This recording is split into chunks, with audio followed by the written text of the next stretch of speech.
Welcome guys to the YouTube channel SM in success. मैं रवि जांगड़ा आप सभी का स्वागत करता हूं कंप्यूटर की दूसरी क्लास में। हाँ जी भाई, जो कंप्यूटर की पहली क्लास हुई है उस क्लास में हमने कंप्यूटर के बेसिक्स पढ़े थे, मीनिंग और उसके कंपोनेंट। ठीक है, और आज की जो क्लास है उसके अंदर हम कंप्यूटर जनरेशन्स पढ़ने वाले हैं। ठीक है, ये भी एक इम्पोर्टेंट टॉपिक है आपके HSC के एग्ज़ाम के लिए, तो वो टॉपिक हम आज कवर करेंगे। ठीक है, अगर आप चैनल पर नए आए हैं तो चैनल को सब्सक्राइब ज़रूर कर लें। ठीक है, और जो भी व्हाट्सएप ग्रुप या टेलीग्राम ग्रुप से नहीं जुड़ा है वो ग्रुप में ऐड हो जाए। ठीक है, कमेंट करके बता दें। ठीक है भाई, आपको लिंक प्रोवाइड कर दी जाएगी। या सिंपली टेलीग्राम में जाकर SM इन सक्सेस आप सर्च करोगे तो आप ग्रुप में ऐड हो जाओगे। ठीक है, ओके भाई, तो शुरू करेंगे हम क्लास को। ठीक है, ज़्यादा समय ना लेते हुए क्लास स्टार्ट करते हैं और पढ़ते हैं कंप्यूटर की जनरेशन्स। अगर हम बात करें जनरेशन्स, सबसे पहले जनरेशन की बात करते हैं। जनरेशन क्या होता है कि एक टाइम पीरियड होता है कि इस टाइम पीरियड से इस टाइम पीरियड के बीच में क्या हुआ, एंड जो नेक्स्ट जो टाइम पीरियड आया उसमें क्या बदलाव हुआ। ठीक है, एंड जो उससे आगे और जो टाइम आने वाला है उसमें क्या बदलाव होगा।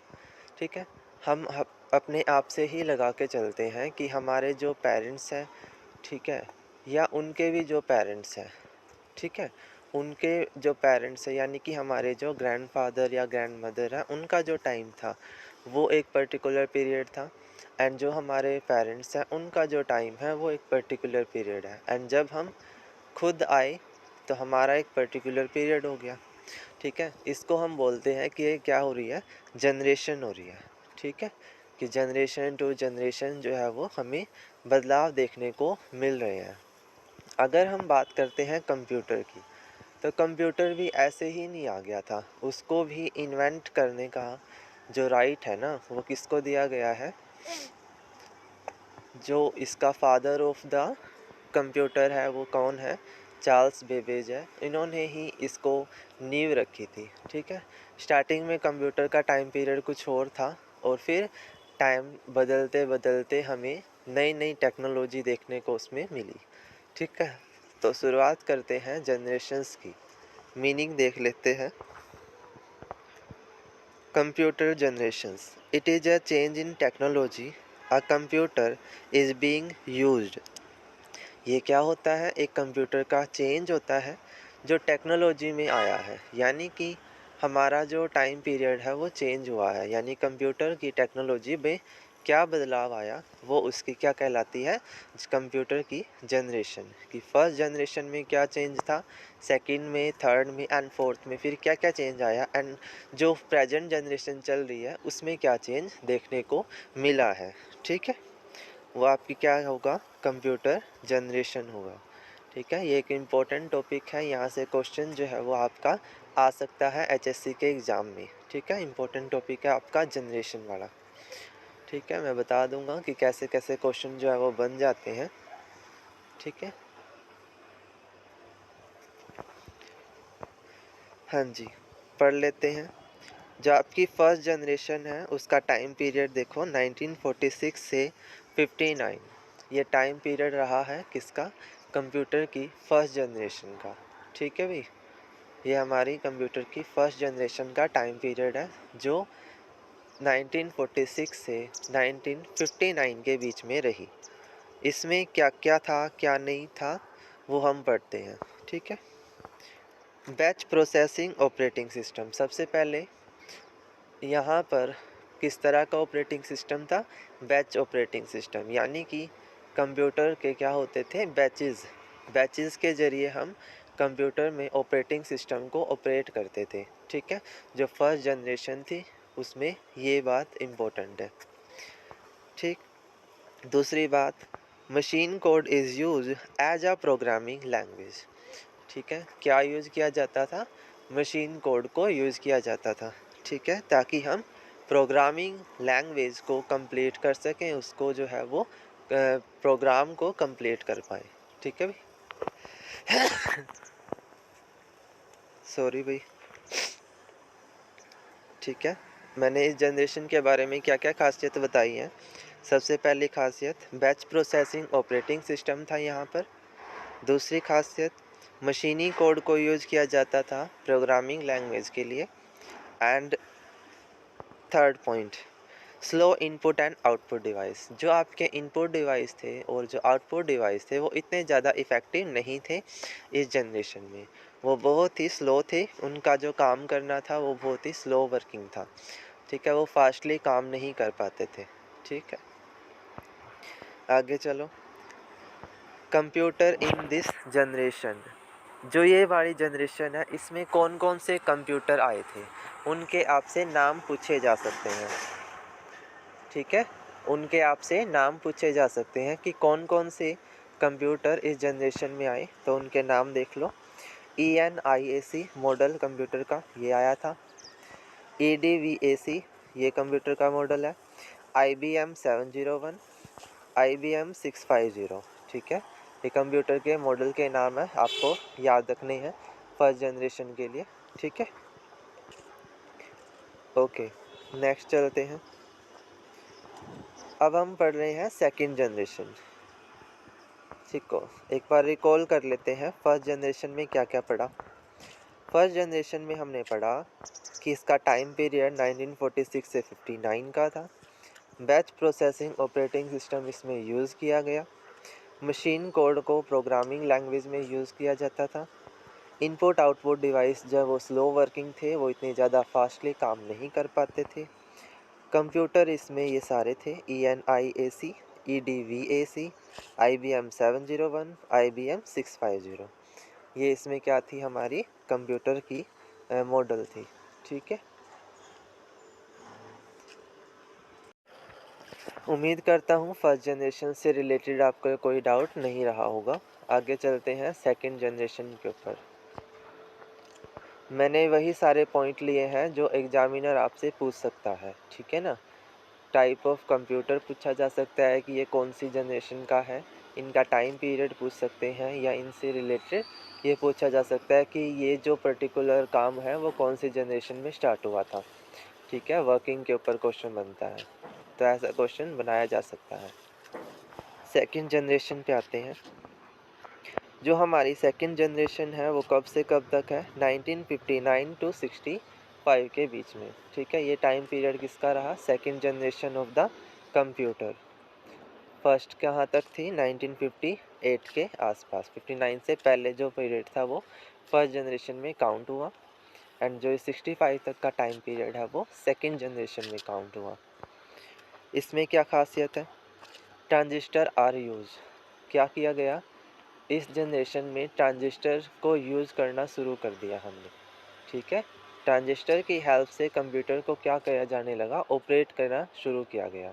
ठीक है, जो बैच वाली प्रॉब्लम थी वो क्या हो गई, दूर हो गई जब से ट्रांजिस्टर का शुरू हुआ। ठीक है, ट्रांजिस्टर को यूज़ करना शुरू किया तो आपकी जो बैच ऑपरेटिंग सिस्टम की वाली प्रॉब्लम थी वो दूर हो गई। आगे, लेस कंज्यूम पावर, लेकिन जो इसकी वो थी ना पावर थी वो लेस कंज्यूम थी, यानी कि ये जल्दी से क्या नहीं होता था, बंद नहीं होता था, ऑफ नहीं हो पाता था। ठीक है, पावर जो इसमें मतलब कंज्यूम होती थी वो बहुत कम होती थी, तो इसका ये एडवांटेज था। इस जनरेशन में क्या एडवांटेज था, पावर लेस कंज्यूम होती थी बजाय कि फर्स्ट जनरेशन के। ठीक है, इलेक्ट्रिसिटी की बात कर रहा है बेसिकली। आगे, magnetic core is use as a primary memory, क्या यूज़ किया गया, मैग्नेटिक कोर को यूज़ किया गया एज ए प्राइमरी मेमोरी। ठीक है,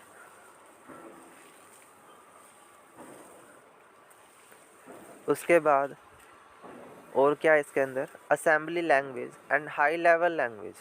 कौन सी लैंग्वेज, असेंबली लैंग्वेज, तो वो तो यूज़ कर ही रहे थे, साथ में हाई लेवल लैंग्वेज का यूज़ भी शुरू हुआ। उसमें कौन सी लैंग्वेज है, फोर्ट्रेन, कोबोल।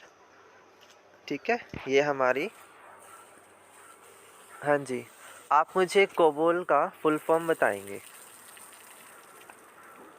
कमेंट में लिख के बताओगे कोबोल का फुल फॉर्म क्या है। ठीक है, एक इम्पोर्टेंट क्वेश्चन है, इसका फुल फॉर्म पूछा जा सकता है आपसे। तो इस जनरेशन में फोर्ट्रेन और कोबोल हाई लेवल लैंग्वेज जो है वो यूज होनी शुरू हो गई। ठीक है, अब आगे चलते हैं। अब इस जनरेशन में भी कुछ ना कुछ तो कंप्यूटर थे, कंप्यूटर बने थे। जैसे वहाँ हमने फर्स्ट जनरेशन में कंप्यूटर के मॉडल के नाम पढ़े थे, वैसे ही इसमें भी है। तो वो देखो, computer of this generation IBM 1620, IBM 7094, CDC 3600, UNLVAC 1108। ये आपके मॉडल के नाम है कंप्यूटर के, ये आपने ध्यान में रखने हैं, माइंड में रखो कि इस तरह के जनरेशन में, इस जनरेशन में ये कंप्यूटर के मॉडल बने थे, या ये फिर आपके जो है वो मॉडल इंट्रोड्यूस किए गए थे। ठीक है, तो सेकंड जनरेशन जो आई, इसमें क्या क्या चेंजेस हुआ। सबसे पहले ट्रांजिस्टर का यूज होना शुरू हो गया। ठीक है, असेंबली लैंग्वेज के साथ साथ हाई लेवल लैंग्वेज का यूज होना शुरू हुआ। फोर्ट्रेन और कोबोल, ये दो लैंग्वेज आपकी एग्जिस्टेंस में आई थी। ठीक है, एंड मैग्नेटिक कोर को as a primary memory use किया गया। ठीक है, तो इस जनरेशन की खासियत ये सारी थी। आगे चलते हैं।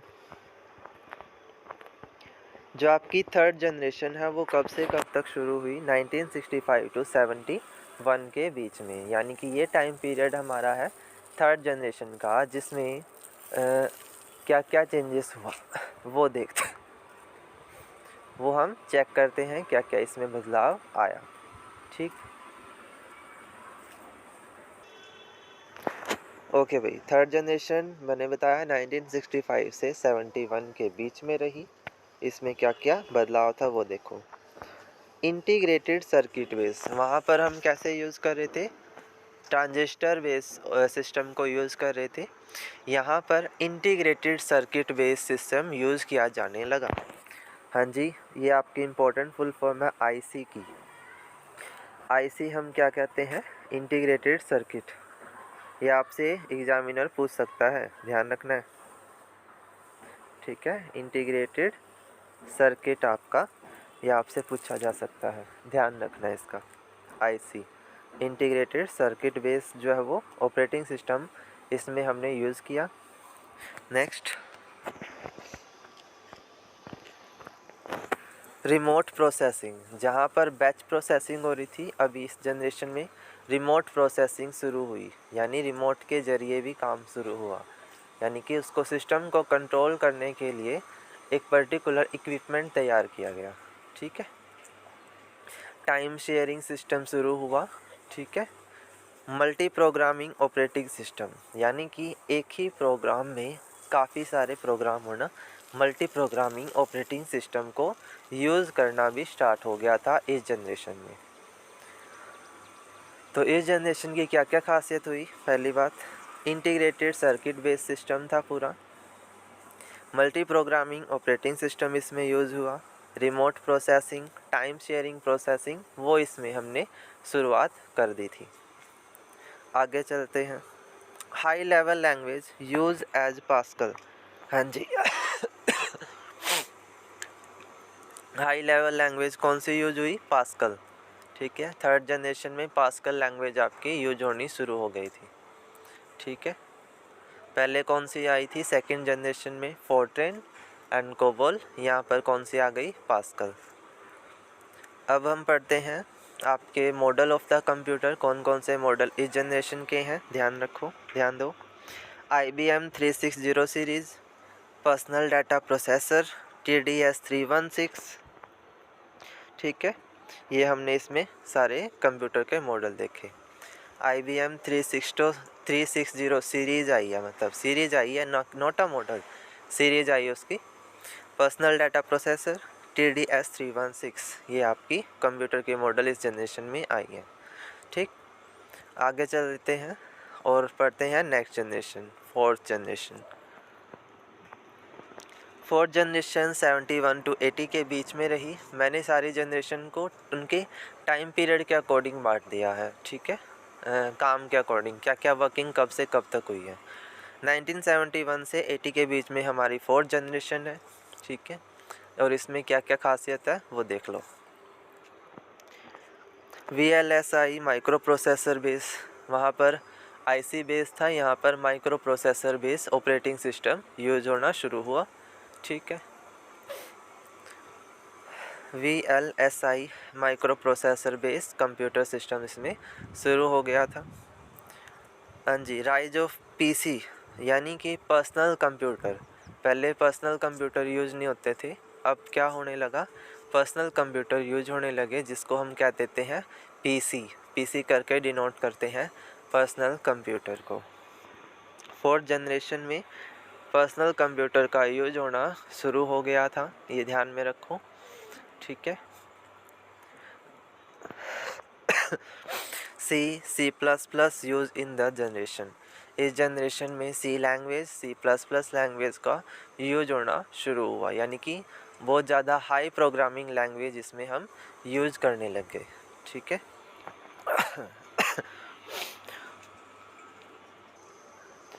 तो 4th जनरेशन के अंदर ये सारी इम्पोर्टेंट बातें हैं। 1971 से 80 के बीच का period, VLSI micro processor based operating system, personal computer का यूज होना शुरू हो गया, C++ ये कंप्यूटर इसमें यूज होने शुरू हुए, ठीक है भाई। तो आज हमने कंप्यूटर की सारी जनरेशन्स पढ़ ली, ठीक है। ये आपका बिल्कुल बेसिक से था, ठीक है। एंड अब आपके होने वाले हैं टेस्ट, तो टेस्ट में ध्यान रखो, आपने टेस्ट को ज़रूर देना है। उसमें मैं आपके लिए क्वेश्चंस अलग अलग बना के देता हूँ, ठीक है, सब्जेक्ट वाइज, तो उसको आप ज़रूर दो, ठीक है भाई। आज की जो क्लास है वो यहीं तक, ठीक है। एंड नेक्स्ट जो क्लास होगी उसमें हम एक नया कॉन्सेप्ट या नया टॉपिक करेंगे बेसिक कंप्यूटर क्लास का, ठीक है। अगर आपको वीडियो अच्छी लगी है तो लाइक करें, शेयर करें और चैनल SM इन सक्सेस को सब्सक्राइब करें, ताकि आपको आने वाली हर एक वीडियो की सारी अपडेट्स मिलती रहें, ठीक है।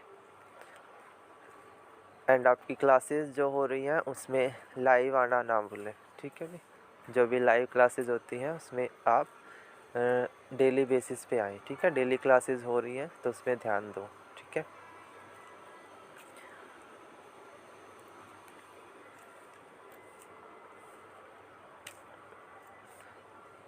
Thank you so much for watching the video. Thank you.